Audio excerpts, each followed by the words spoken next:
21세기 히트 민원! 지혜씨에게 질문 하나 하겠습니다. 네. 농민들에게 가장 나쁜 일은 뭘까요?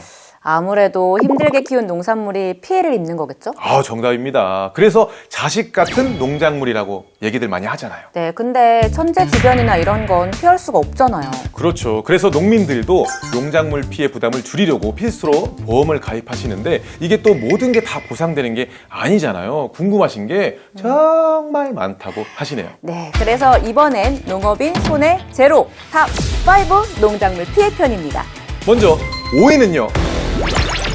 감귤 품질 저하도 보험금 받을 수 있나요?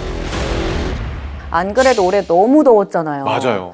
앞으로 온난화 때문에 감귤 농사가 점점 힘들어진대요. 민원인 역시 감귤 품질이 떨어져서 손해를 본 상태라고 하십니다. 엄청 속상하신 그 상태인데 이런 경우에도 보험금을 받을 수 있냐고 하시는 거죠. 근데 저는 단순히 품질 저하라면 보험 처리 안 해줄 것 같아요. 뭔가 약관에 이런 걸 추가를 했다면 가능성도 있을 것 같거든요. 친절한 민원 해결사, 제가 알려드릴게요. 감귤 품질 저하로 인해 손해를 입은 경우 농작물재해 보험에 가입되어 있고 품질 저하의 원인이 보험 약관에서 인정하는 자연재해인 경우라면 보험금을 받을 수 있습니다. 자연재해가 있어야 되네요. 그럼 만약 단순 품질 저하는 보상을 못 받는 걸까요? 맞습니다. 품질 저하가 비료 과다 사용, 적기 수확 미준수 등 농업인의 관리 부주의로 발생한 경우, 보험 약관에 제외된 재해로 인한 품질 저하일 경우, 또 감귤의 품질 저하가 경미하여 보상 기준에 미치지 못한 경우는 보상 대상이 되지 않습니다. 보상 대상에서 제외되면 정말 속상할 것 같아요. 네, 귤 농사 짓는 분들은 이 내용 꼭 알고 계셔야 할 것 같습니다. 다음 4위 민원 알아볼까요? 농작물 피해 조사 다시 요청할 수 있나요? 이미 피해 조사를 했는데 다시 해달라는 건 뭔가 문제가 생긴 것 같은데요? 그렇죠. 일단 민원인이 이번에 농작물 피해가 발생했는데 본인이 생각한 것보다 피해율이 적게 산정돼서 보험금 또한 적게 지급될 것이라고 안내를 받았다네요. 그래서 다시 조사를 요청할 수 있다는 거죠. 네, 억울할 일이 없도록 다시 한번 조사의 기회를 줘야 될 것 같은데요? 맞습니다. 농작물 피해 재조사는 앞서 실시된 조사에 대해 이의가 있는 경우 다시 한번 실시하는 조사를 의미합니다. 가능한 거네요. 당연히 다시 해야죠. 그러나 단순하게 피해가 적게 나왔다는 주장만으로는 재조사를 실시하지 않습니다. 좀 자세하게 설명해 주세요. 그럼 어떤 경우에 재조사를 할 수 있나요? 계약자가 손해평가반의 피해 평가 결과에 대한 설명 또는 통지를 받은 날로부터 7일 이내에 손해평가가 잘못되었음을 증빙하는 서류 또는 사진, 영상 등을 제출하는 경우 재해보험 사업자가 다른 손해평가반으로 하여 다시 손해평가를 할 수 있습니다. 네, 증빙 서류를 잘 준비해야겠어요. 네. 다음 3위 민원은 사과나무 고사. 그런데 일부만 보상 가능? 이런 경우도 있나요? 어이구, 사과나무가 죽은 것 같은데 전체 보상이 안 된 모양이에요. 일단 무조건 속상한 상태입니다. 전체 보상이 안 되면 짜증이 많이 나겠는데요. 근데 사과나무마다 죽은 원인이 다 다른가? 왜 일부만 보상된다고 했을까요?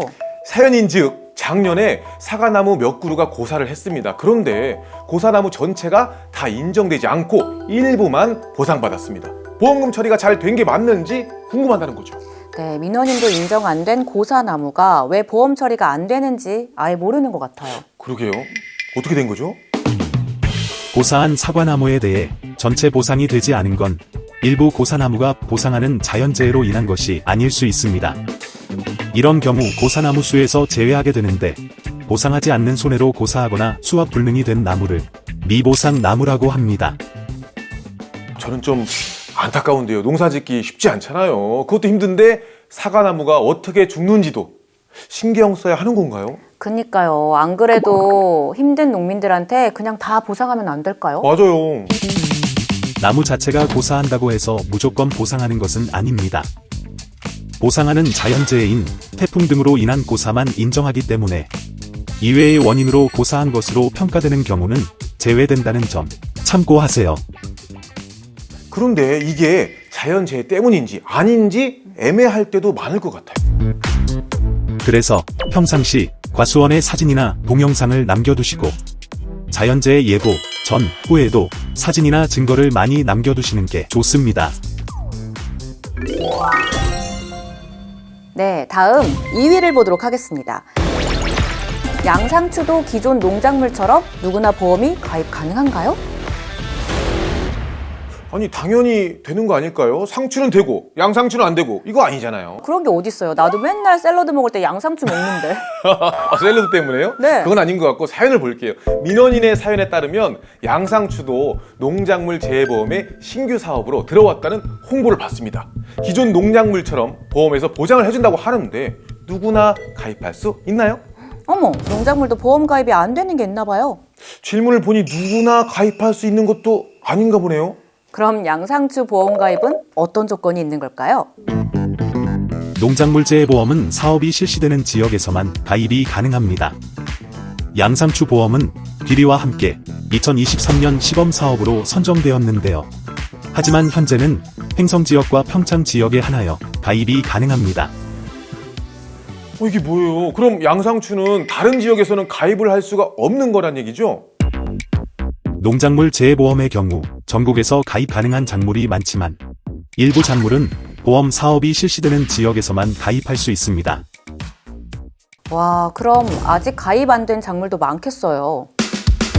농림축산식품부는 매년 2~3개의 품목을 추가로 도입하여 2027년까지 보험 대상 품목을 80개로 확대할 계획입니다.